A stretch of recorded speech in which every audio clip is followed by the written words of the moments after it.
Good Wednesday morning, my dear Christian family. I hope that, in spite of the predicted thunderstorms, you are looking forward to a wonderful day in the Lord.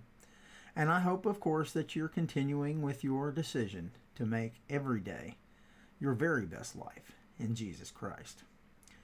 Well, before I was writing this devotional yesterday, I spent about 4 happy hours outside in the unseasonably warm weather, doing much overlooked maintenance on my trusty riding tractor, including changing my oil.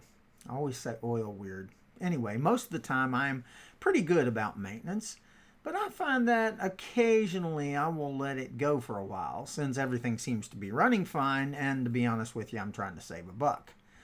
I do try to be maintenance minded since I have learned that going too long without maintenance, especially changing your oil, can be very costly. And in some cases, a lack of maintenance can be a dangerous mistake. The question this morning is, how maintenance-minded are you, especially when it comes to your spiritual life and the intangibles in life? Let's face it, maintenance is something that is often avoided. I mean, the life objective of many is a low-maintenance life or low-maintenance living. Let's face it, we like low-maintenance cars, low-maintenance homes, low-maintenance jobs, low-maintenance people, and in this day and age, low-maintenance relationships. The less upkeep, the better for us. Maintenance is actually a very important activity. To maintain something is to preserve it from failure or decline, to sustain it against opposition or danger, to uphold and defend it. That's the dictionary definition. Lack of maintenance comes at a cost. I mean, my dad used to say it's a pay me now or pay me later thing. When we neglect maintenance, the bill eventually will come due. We pay through problems, we pay through pain, and we pay through repairs. The truth is, more things are destroyed by neglect than by abuse. I mean, think about it as far as relationships are concerned. How many marriages, how many friendships, how many businesses, and for that matter, how many careers have slowly decayed and disintegrated because of a lack of maintenance? How many wonderful opportunities have been lost by neglect of duty and ignoring important responsibilities? Scriptures remind us that the rewards of being proactive in the upkeep of our lives and opportunities are fantastic. God calls us to be maintenance-minded in all areas of our lives. Great blessings come when we live this way.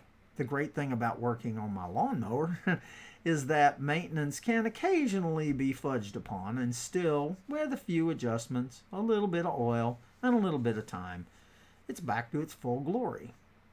If only life were that simple. Yeah, as I was working on my little John Deere, I asked myself, are there areas of my life that are gradually slipping? Especially when it comes to my spiritual maintenance? You know, come on. No one wakes up and says, I think I'll become unhealthy today, or go into debt, or destroy my relationships, or my marriage. And no one wakes up in the morning and says, you know what, I think I'll grow distant from God today. Yet it happens. And unlike my sturdy mower, often it's not a simple fix. Just as regular maintenance keeps machines working, regular spiritual self-assessment would keep us aware of loose bolts, if you will. God's wisdom can change every area of life. Wisdom is knowledge rightly applied. God gives us wisdom and knowledge, but we need to take action. Let's face it, you might need occasionally someone to help you and keep you accountable. You need maybe ask God for His resources each day to stop slipping. So the thing is, how do you keep regular maintenance in your spiritual life? Is there something in your life right now that needs adjusting maybe? Well, I was reading Psalm 1 the other day, and it's an excellent reminder of the importance of maintaining our spiritual life.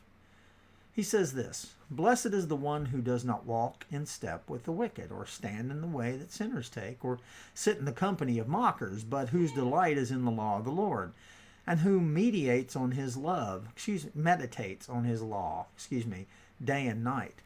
That person is like a tree planted by streams of water, which yields its fruit in season and whose leaf does not wither. And I like this. It says, whatever they do prospers. Well, I don't know about you, but I want to prosper for the Lord. Don't you? So let's make it a point not to ignore our spiritual maintenance. Let's ask the Holy Spirit to help us be more aware of areas in our lives that need attention. In my case, specific areas where I might be lacking in love or generosity or patience. I'm going to ask Him to become more aware of my spiritual well-being and take the necessary steps to do my daily maintenance. And I ask you to join me. Let me tell you from experience, lack of spiritual maintenance is a much costlier mistake than forgetting to change your oil. The first cost you a little bit of money one way or another. But the second, if it goes on long enough, it can cost you everything. I hope you have a wonderful day today. Of course, I hope to see you in Bible study tonight one way or another. And as always, I hope that you know that I'm here if you need me. And I truly love you all. I hope to see you soon. Bye-bye.